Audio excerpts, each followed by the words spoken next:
குளித்தலை பகுதியில் உற்சாகமாக நடைபெற்ற விநாயகர் சிலை ஊர்வலம். 150க்கும் மேற்பட்ட போலீசார் பாதுகாப்பு பணியில் ஈடுபட்டிருந்தனர். கரூர் மாவட்டம் குளித்தலை பகுதியில் விநாயகர் சதுர்த்தி விழா ஆகஸ்ட் 27ஆம் தேதி இந்து முன்னணி மற்றும் பொதுமக்கள் சார்பில் சுமார் 50க்கும் மேற்பட்ட விநாயகர் சிலைகள் அமைத்து வெகு விமர்சையாக கொண்டாடப்பட்டது. விழாவின் போது பிரதிஷ்டை செய்யப்பட்ட விநாயகருக்கு சிறப்பு பூஜைகள், அபிஷேகம், தீபாராதனை, அன்னதானம் வழங்கப்பட்டது. இந்நிலையில் 3ஆம் நாளான ஆகஸ்ட் 29ஆம் தேதி பல்வேறு பகுதிகளில் அமைக்கப்பட்டிருந்த விநாயகர் சிலைகளை அலங்கரிக்கப்பட்ட தேரில் வைத்து பெண்கள் முளைப்பாரியை தலையில் வைத்தும் தப்பாட்டத்துடனும் ஆட்டம் பாட்டத்துடனும் முக்கிய வீதிகள் வழியாக ஊர்வலமாக வந்து குளித்தலை கடம்பன்துறை காவேரி ஆற்றில் முளைப்பாரியை தண்ணீரில் விட்டும் பிரதிஷ்டை செய்யப்பட்ட விநாயகர் சிலைகளை காவேரி ஆற்றில் கரைத்தனர்.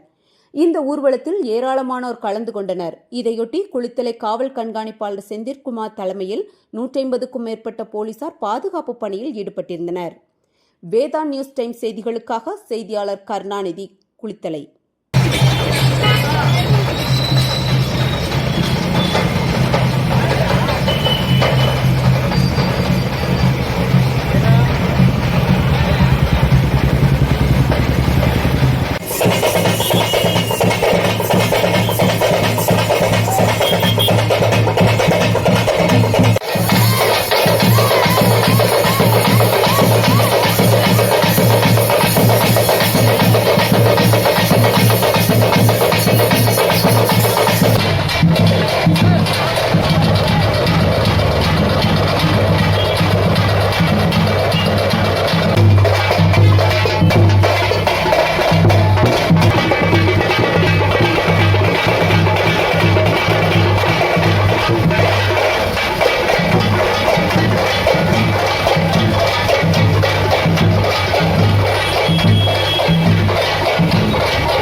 அந்த பொருட்களை வைத்து செல்ல வேண்டும்.